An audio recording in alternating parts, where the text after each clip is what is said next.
Ciao a tutti e benvenuti in questo nuovo video. Oggi vi faccio vedere una bella marcia del grande Travis Barker.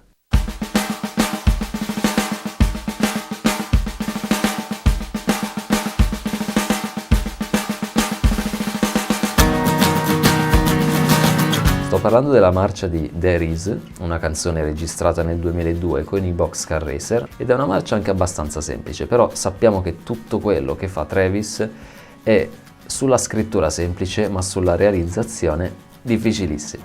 Quindi andiamola a vedere in 4 passaggi, partendo dagli accenti chiave, quelli che sono appunto le fondamenta della marcia, fino a salire di livello e aggiungere tutti i vari abbellimenti e arrivare appunto alla marcia fatta e finita.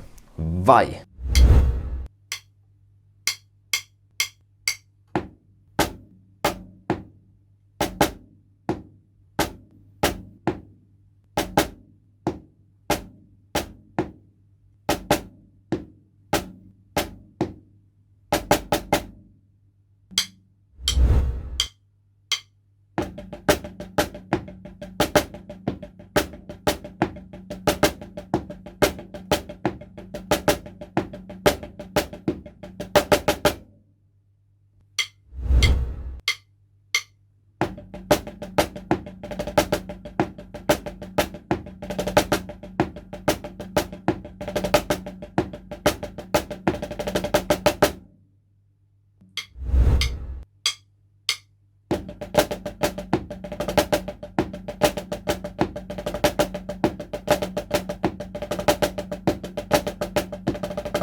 Travis davvero è uno dei miei batteristi preferiti in assoluto, è un batterista pazzesco, creativo, che si è inventato un vero e proprio modo di suonare. È uno dei pochi che è riuscito a inserire le marce militari nelle canzoni in sostituzione dei classici groove, con ottima resa oltretutto.